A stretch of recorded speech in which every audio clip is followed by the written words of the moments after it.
Hello जी, आप देख रहे हैं cricket info Fauzan. Pakistan team किस राह की तरफ जा रही है या किस डाउनफॉल की तरफ जा रही है, ये मुझे और आपको पूरी तरीके से आइडिया और किस वजह से जा रही है। लेकिन फर्क क्या है? फर्क सिर्फ इतना है कि मैं उस सच्चाई को आपके सामने पेश कर रहा हूँ और कुछ लोगों ने उस सच्चाई को मानने से इनकार कर दिया है। न्यूजीलैंड की बी टीम से पाकिस्तान टीम व्हाइट वॉश हो गई। आपके सो कॉल्ड मेन प्लेयर्स उस बी टीम से भी जलालत के शिकार बने। और सही कह रहे थे हम लोग कि इस टीम से 100 गुना बेहतर वो टीम है जिन्होंने तुक्के में ही सही एक T20 न्यूजीलैंड को उनके होम ग्राउंड में जाके हराया। और यकीन जाने उन प्लेयर्स में बहुत पोटेंशियल है। सबसे पहले आज सब पर बात होगी, रिजवान, बाबर, सो कॉल्ड ये जितने भी प्लेयर्स थे, और मैं हर वीडियो में इन पर बात करता रहूंगा, इसलिए कि मैं पाकिस्तान के क्रिकेट की बेहतरी चाहता हूँ। ये जरा क्लिप आप रिजवान का जाके देखें। After the champion trophy and that series is finished now for us, and always the success people like that, they're gonna leave the past. And now we're going to enjoy PSL, because PSL for us is like big tournament in Pakistan, and hopefully our nation will be enjoying because we didn't give him the result from our expectation from the peoples who gonna get from us. But inshallah, hopefully we'll do well in the. Rizwan को ये बात करते हुए इतनी सी भी शर्म नहीं है, और ये वो धोखा है पीएसएल जो पाकिस्तानी फैंस को हर साल दिया जाता है। लेकिन इस साल मुझे लगता है कि हम फैंस इस धोखे में नहीं पड़ेंगे और नहीं भूलेंगे जो नसाओ काउंटी स्टेडियम में पाकिस्तान की क्रिकेट का जनाजा निकला इंडिया के हाथों। नहीं भूलेंगे कि किस तरीके से हम बाबर आजम की कप्तानी में सफर करते रहे 4 साल। उर्दू वाला सफर नहीं, अंग्रेजी वाला सफर। और अमेरिका में जलील हुए। उसके बाद 2023 ओडीआई वर्ल्ड कप इंडिया किस तरीके से पाकिस्तान क्रिकेट टीम का जनाजा निकला, नहीं भूलेंगे हम कि किस तरीके से हमारी होम कंडीशन में चैंपियंस ट्रॉफी में दुनिया की टीमों ने आके हमें अपने ही घर में बेबस कर दिया। नहीं भूलेंगे। अभी आप कुछ 2 हफ्ते बाद देखेंगे कि बाबर आजम सेंचुरी करते हुए छलांगे मारे होंगे। रिजवान की कप्तानी बहुत जबरदस्त होगी, आउटस्टैंडिंग होगी।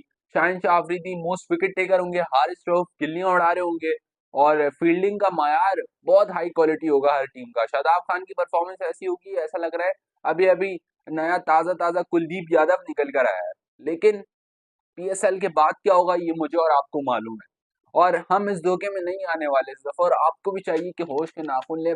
बहुत लोगों में अवेयरनेस आ गई है।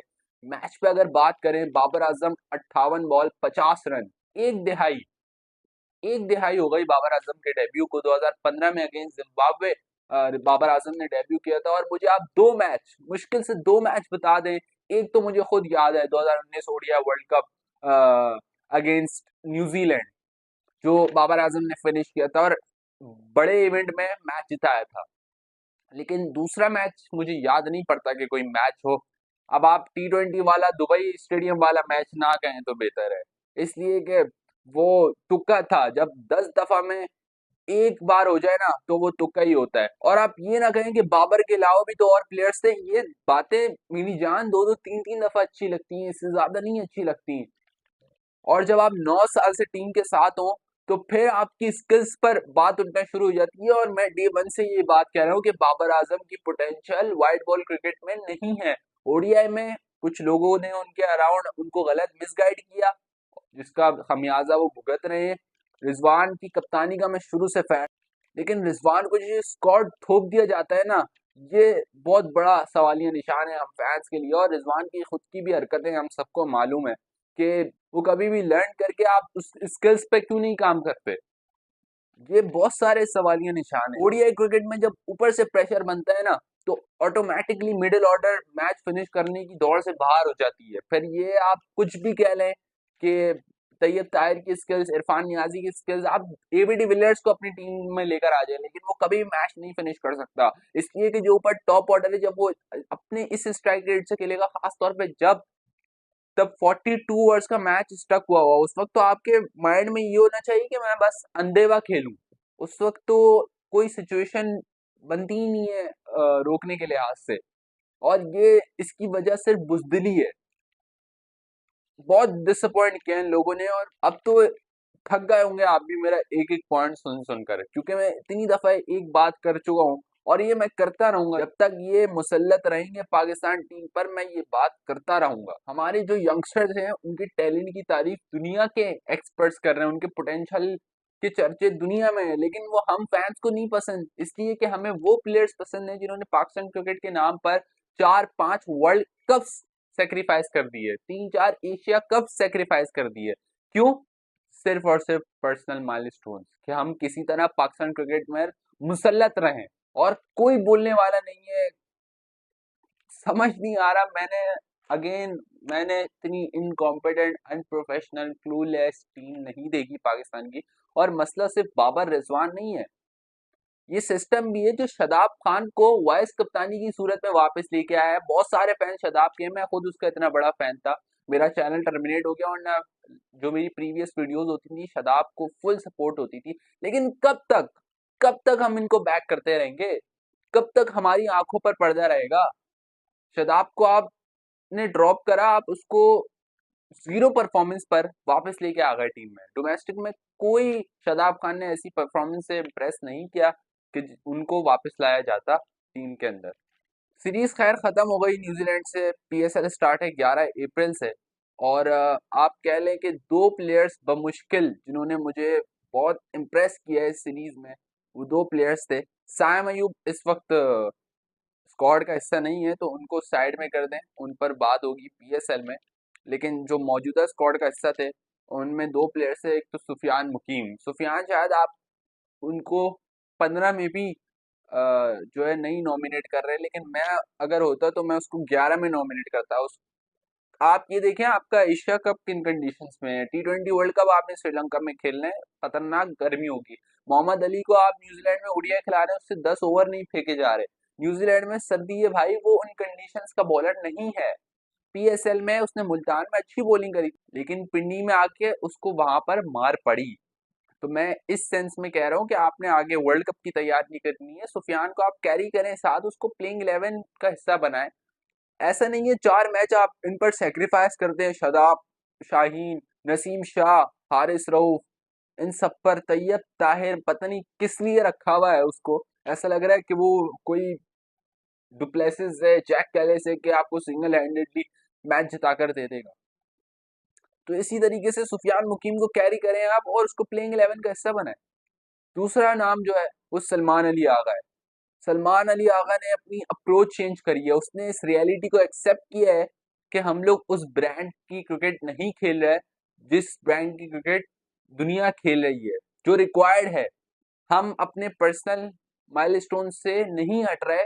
तो उसने आके जिम्मेदारी ली और इस चीज को टेक ओवर किया कि मैं पाकिस्तान की T20 की क्रिकेट की अप्रोच चेंज कर सकता हूँ। और सैम अयूब के साथ इंशाल्लाह मुझे पूरी उम्मीद है कि एक बेहतर कॉम्बिनेशन नजर आएगा T20 का। वनडे का तो खैर अल्लाह ही हाफिज है। बाबर और रिजवान सिर्फ इसका मसला नहीं है, बहुत सारे ऐसे प्लेयर्स हैं जिनको खुले खुले चांसेस मिले इन दोनों की तरह, और अभी वो टीम पर मुसल्लत हुए में। हालांकि उनकी जगह बहुत सारी रिप्लेसमेंट्स ऐसी हैं डोमेस्टिक क्रिकेट में जो आके और एक फ्लुएंटली खेलकर इंस्पायर कर सकती हैं Pakistani fan. Let's see, PSL का आगाज होने वाला है, और सच पूछा जाए पाकिस्तान की इस खराब परफॉर्मेंस को देखते हुए मेरा कोई मूड नहीं है कि मैं पीएसएल पर बात करूं, लेकिन मजबूरन हमारी लीग है, करनी पड़ेगी। और अली तरीन का एक स्टेटमेंट आया है बड़ा ज़बरदस्त। उसने मुझे, एक मेरा पॉइंट ऑफ व्यू है कि पीएसएल का जो आप रैंक करते हैं दुनिया की लीग में, उसका कोई दूसरा नंबर नहीं है, बामुश्किल वो 5वें नंबर पे होगी। और ये हकीकत है। अगर शायद आप पिछले 2 साल में मेरे से ही सवाल पूछते, तो मैं कहता नहीं, पीएसएल बहुत ज़बरदस्त लीग है और बड़ा ब्रांड है। लेकिन जब एक बंदा एक चीज़ को करीब से देख ले, खासतौर पे पाकिस्तान में, तो उसको रियलाइजेशन हो ही जाती है। बहुत सारी चीज़ें जिन पर बात होगी। और आईपीएल के बड़े ज़बरदस्त मैचेस जारी हैं। टॉस जीता मुंबई इंडियंस ने बैटिंग की दावत दी रॉयल चैलेंजर्स बैंगलोर को, और वानखेड़े में एक डिसेंट स्कोरबोर्ड पर लगाया रॉयल चैलेंजर्स बैंगलोर ने 4 अर्धशतक, यानी 4 50 रन आए आरसीबी की टीम की तरफ से। विराट कोहली बड़ा जबरदस्त स्टार्ट लिया, और ऑन साइड को ज्यादा प्रेफर करते हुए विराट कोहली ने 67 रन की, 67 रन की बारी खेली 42 बॉल्स पर, बड़ा जबरदस्त खेला। और विराट कोहली की बैटिंग जो होती है हमेशा से होती क्लासिकल है, और जिस तरीके से सॉफ्ट हैंड से खेलते हैं, बड़ा जबरदस्त खेल पेश किया। लगे ऊपर से प्रेशर था, एक मेन विकेट फिल सॉल्ट की गिर गई थी, लेकिन उसके बाद देवदत्त पाडिगल की भी मैं यहाँ तारीफ करूंगा। वहां पे जिम्मेदारी लेके विराट के साथ एक पार्टनरशिप बिल्ड करी, एक सॉलिड पार्टनरशिप बिल्ड करी। और कप्तान ने तो करा ही फ्रंट से लीड। राजट पतेदार बहुत जबरदस्त कप्तानी भी कर रहे हैं और परफॉर्मेंसेस भी दे रहे हैं, बीच में आते हैं मिडिल में और एक जबरदस्त हैंड इनिंग्स खेलते हैं जिम्मेदारी के साथ। और इम्पैक्टफुल इनिंग्स खेलकर आरसीबी को अच्छे टोटल पर खड़ा कर देते हैं। और this was a good defence.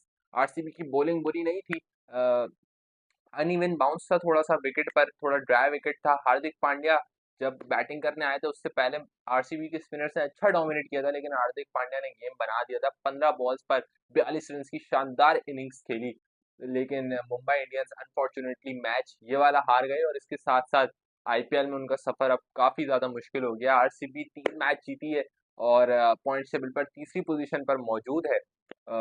Jitesh Sharma जो पहली इनिंग में उन्होंने लास्ट में फिनिश किया, बहुत ही क्लासी इनिंग्स खेली। और ऐसा लग रहा था उनके लिए कोई मसला ही नहीं। मेरे ख्याल से ये आईपीएल का सबसे जबरदस्त मैच था, हाई इंटेंसिटी वाला था। और एटमॉस्फेयर की तो क्या ही बात होती है आईपीएल में। लेट्स सी आगे आने वाले मैचेस काफी थ्रिलिंग और काफी सस्पेंस वाले होने वाले हैं। तो चैनल सब्सक्राइब करके बेल आइकन लाजमी प्रेस कर दें ताकि जब भी वीडियो अपलोड करूँ आप लोगों को नोटिफिकेशन आ जाए।